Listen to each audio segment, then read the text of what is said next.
Y vaya que está caliente el Congreso, que finalmente hoy empezó con este proceso preanunciado desde hace semanas ya. El 1 de enero fue cuando el presidente Alberto Fernández, que se tomaba un avión rumbo a Brasil para la asunción de Lula da Silva, recuerden ustedes, presentó ese anuncio en el marco de un mensaje de fin de año.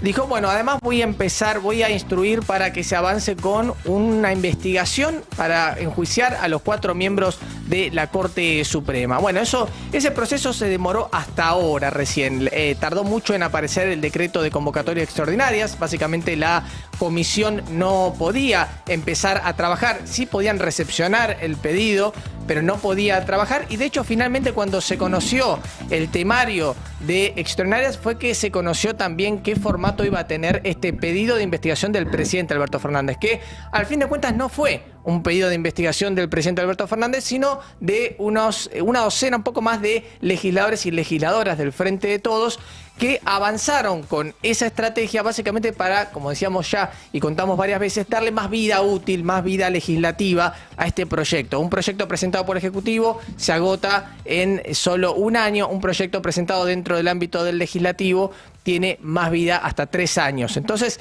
esto tiene que ver con la famosa correlación de fuerzas, palabra, término que se ha utilizado muchas veces en este periodo de gobierno. Sí tiene que ver, la realidad es esa.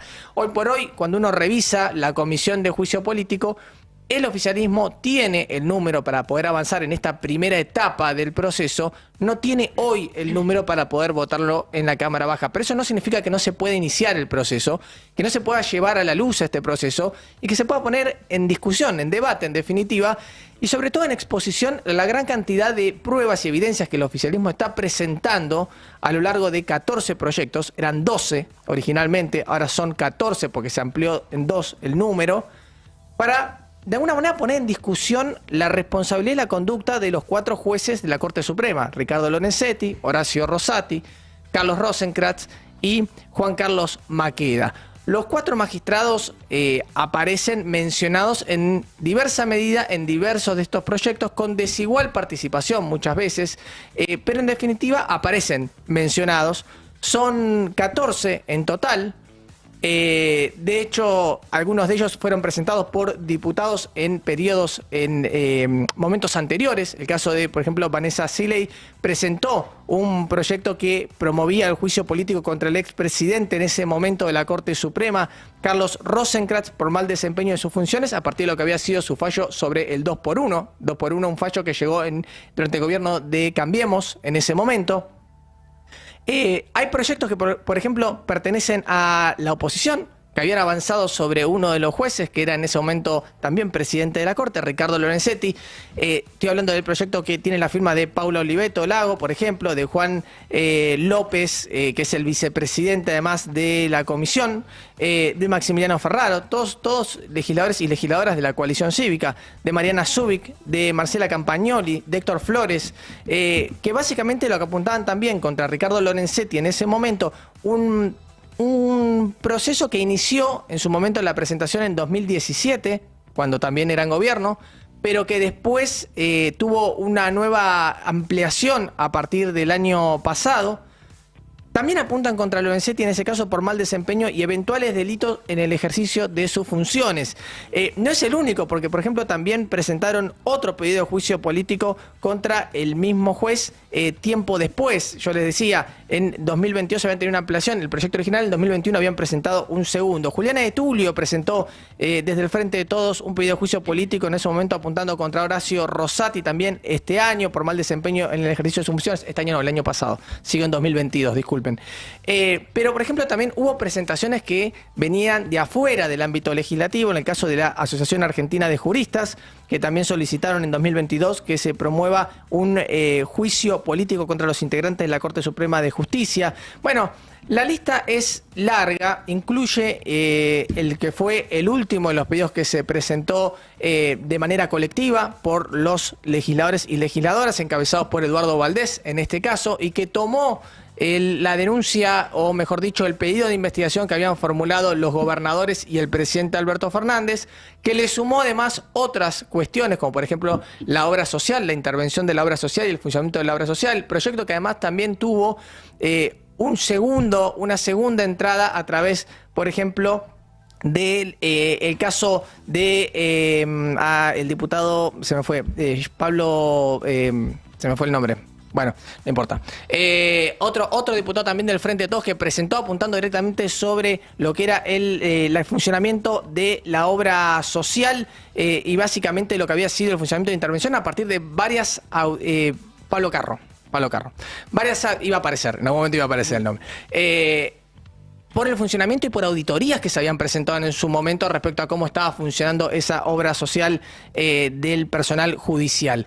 Todo esto lo cuento porque fue enumerado por Carolina Gaylar, la presidenta de la Comisión de Juicio Político, al inicio de una convocatoria que estaba para tempranito de la mañana, que arrancó bastante en horario y arrancó con el quórum reglamentario. ¿Por qué? Porque básicamente estaban allí presentes los legisladores oficialistas, que había mucha duda respecto a si iban a llegar a tener el número o no, y por ende también los de Juntos por el Cambio y el representante del Interbloque Federal, Topo Rodríguez, también se sentaron para dar ese debate y discutir, porque ellos dijeron, nosotros no vamos a dar el quórum, pero si está el quórum vamos a estar ahí presentes, porque también ellos tienen algunos pedidos que quieren avanzar respecto a este pedido, respecto a esta investigación sobre la Corte Suprema. Pedidos que tienen que ver sobre todo con, ahora después les voy a contar, algunas invitaciones a la comisión, invitaciones de testigos a la comisión.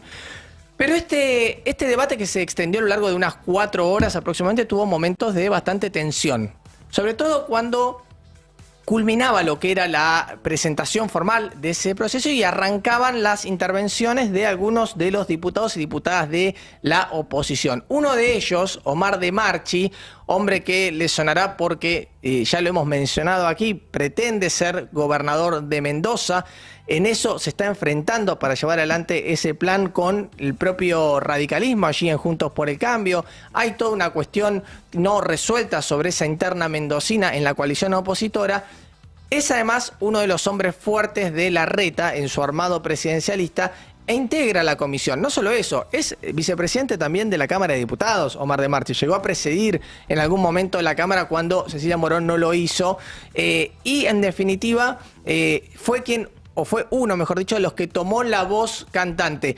Vamos a escuchar y vamos a ver, quienes nos estén siguiendo por el Destape Sin Fin a través de YouTube, van a poder ver un fragmento de la exposición de Marchi cuando él presenta y utiliza una palabra muy particular, y después vamos a hacer referencia a eso, y le contesta también Germán Martínez y le contesta también Ucedo desde el Frente de Todos respecto a estas expresiones. La Argentina hoy tiene otra agenda, señora presidenta. La agenda de la Argentina hoy tiene que ver con 50% de pobres. La agenda de la Argentina tiene que ver hoy con un 100% de inflación acumulada solo en el último año. Y con que el ajuste que lleva adelante este gobierno lo hace a costa de la inflación para con los sectores más vulnerables. La agenda de la Argentina hoy tiene que ver con 50% de chicos que no terminan la secundaria. No puedo estar más de acuerdo con el diputado propinante en que estas sesiones extraordinarias inician no solo con este proyecto, sino con un montón de temas que la misma coalición a la que pertenece el diputado propinante se niega sistemáticamente a tratar. Digo, se preocupa por los niños, adolescentes que abandonan las escuelas, pero se niegan a la creación de nuevas universidades. Se preocupa por la falta de medidas o de leyes en la agenda de la producción y se están negando a tratar la ley de promoción y fomento a la innovación tecnológica o el fomento al desarrollo agroindustrial federal, incluso sustentable y exportador, a la promoción de las nuevas energías e inversiones como valor agregado o al régimen simplificado de pequeños contribuyentes.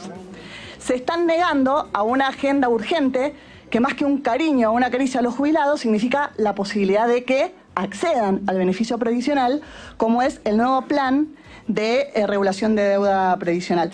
Es verdadero un discurso para no decir nada. me llamó la atención que lo expresado por el diputado por Mendoza es lo mismo que dice el Diario de la Nación hoy. Diario de la Nación de hoy, página 26, juicio político o circo político. Y escuché ayer algunas declaraciones hablando de mamarracho, y es lo que dice La Nación en el diario de hoy, página 11, de una cumbre anacrónica a un mamarracho judicial. Juicio político o circo político.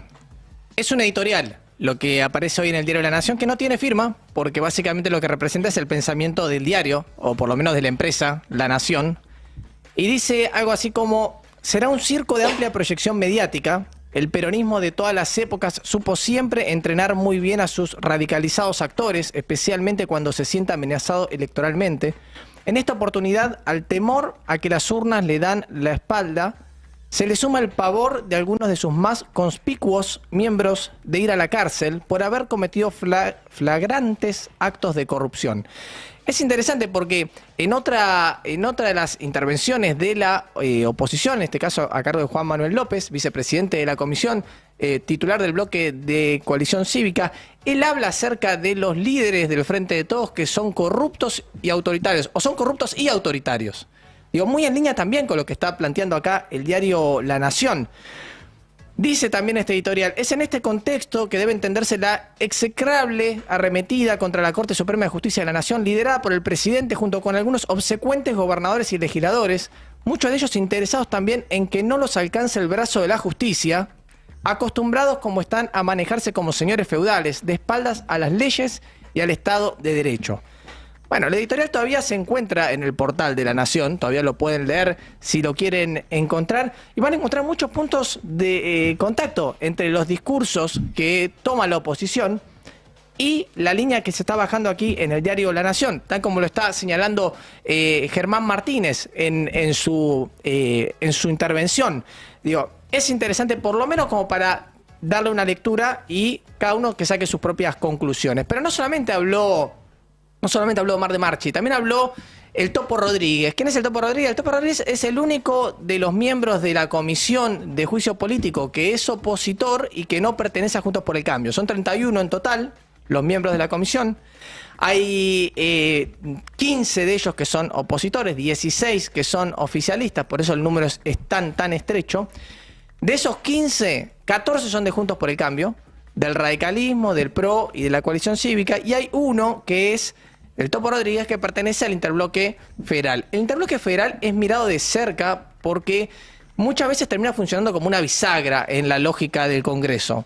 Cuando se inclina a favor de alguno de las dos grandes, por decir, mayorías, ¿no?, sea la de la oposición o sea la del gobierno, la del oficialismo, termina favoreciendo la realización de esas sesiones porque ninguno de los dos puede llegar al quórum por su cuenta. Entonces, en ese caso, cuando por ejemplo, se hablaba de las sesiones fallidas de diciembre, se miraba el interbloque federal también porque ellos no habían ayudado a dar ese quórum y habían facilitado de esa manera que no se trataran proyectos como los que mencionó Uceda en la intervención que escuchamos recién. Proyectos que tenían que ver, por ejemplo, con la moratoria previsional, casi 1 millón de personas que no llegan con los aportes a jubilarse y a quienes se les está presentando un plan previsional. Digo, no es que se les está regalando la jubilación, tienen que pagarla la jubilación. Lo que pasa es que lo van a hacer porque no lo pudieron hacer durante su vida, digamos, activa de trabajo, lo van a hacer mientras cobren esa jubilación.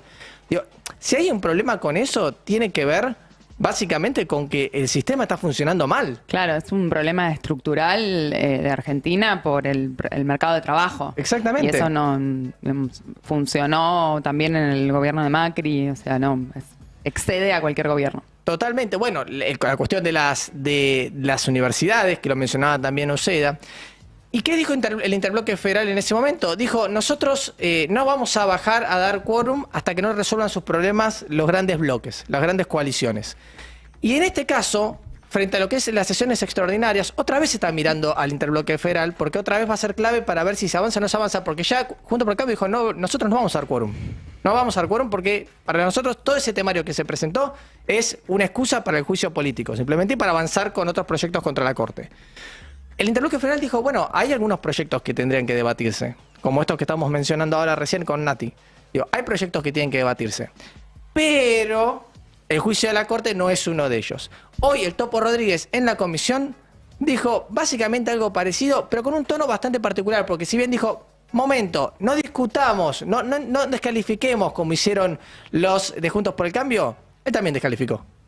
No conviene emprender el camino de la comparsa de la descalificación, de la impugnación, de la respetable inteligencia de cada uno de los miembros de esta comisión, la impugnación del criterio político que cada uno de nosotros pueda tener. Por eso, con todo respeto, y lo digo con afecto, no me parece empezar por señalar que los que pensamos distintos podemos ser empleados de poderes oscuros. Y lamentablemente no viene de ahora. Hace pocos días se dijo que alguna de las posiciones que nosotros hemos tenido, que yo he tenido, las dije porque le tengo miedo a algún medio de comunicación. Es decir, es la anulación de cualquier respeto por la posición política o la inteligencia. Lo digo a vos, Tailade, que dijiste que yo pienso que el juicio político no va a avanzar porque le tengo miedo a un medio de comunicación y que hago política con miedo. No, es humildemente una opinión, que quizás además merezca una discusión, pero la impugnación lisa y llana, no le tengo miedo a ningún medio de comunicación y tampoco te tengo miedo a vos, Tailade. Bueno, a ver, hasta los últimos 5 segundos no venía tan mal el análisis que estaba haciendo el Topo Rodríguez desde su mirada y desde plantear su posición al respecto. Ya cuando empezó a guapear con el no te tengo miedo, Tailade, estamos pasando a otro nivel de conversación. ¿Cómo sigue esta conversación a nivel de la comisión? Bueno, hoy fue el inicio de este proceso en el cual se presentó, básicamente se dieron los primeros debates. El próximo jueves se van a presentar cada uno de los autores de estos 14 proyectos de resolución que se presentaron, que acusan a los miembros de la Corte Suprema de diversos tipos de conductas. Van a explicarlos. Y a partir del otro jueves recién, o sea, una semana más de por medio, el 9... va a discutirse el informe de admisibilidad. La oposición hoy decía que quería empezar a citar gente también. ¿Por qué? Porque en el proceso, cuando se presentaron estos proyectos de resoluciones, se pidieron también, o se sugirió también, algunas medidas de pruebas, entre ellas la participación de algunos testigos, como el caso, por ejemplo, de Silvio Robles, que es mencionado, hombre cercano a Horacio Rosati, el caso de Marcelo de Alessandro, el ministro de Justicia y Seguridad porteño, y los propios 4 jueces, que pueden no presentarse porque están imputados o están investigados en este caso, entonces pueden hacer uso de una respuesta escrita y no presentarse directamente. No así los testigos, que tendrían que presentarse o pueden ser convocados por la fuerza. Entonces, ¿qué dijo la oposición? Bueno, nosotros queremos que venga también un testigo. Queremos que venga Sergio Massa acá. Y la respuesta fue perfecto, pero primero eso tiene que votarse a través del informe de admisibilidad. Cuando abramos la siguiente etapa, recién ahí van a empezar a hacer el análisis de las pruebas y en todo caso dentro de esas pruebas los testimonios de los que se invite a la comisión a participar. Con lo cual ahí está en una disyuntiva también la oposición. ¿Qué va a hacer? Tiene que dar quórum para que se pase a la siguiente etapa. Y tiene que votar el proyecto de admisibilidad para pasar el informe de admisibilidad para pasar a la siguiente etapa dentro de 2 semanas y de esa manera, bueno, que avance el proceso y eventualmente escucharlo también a Massa, si es que lo invitan a participar como testigo. Un proceso que le decía va a ser de larga data, así que relájense, porque este debate llegó para quedarse por los próximos meses. Se habla de casi medio año, por lo menos 6 meses, que puede llegar a durar este trabajo en la comisión. Veremos, porque por ahora son todos pronósticos, pero sin lugar a dudas, hoy, 26 de enero, comenzó la investigación a los jueces de la Corte Suprema de Justicia. Un país unido por la radio.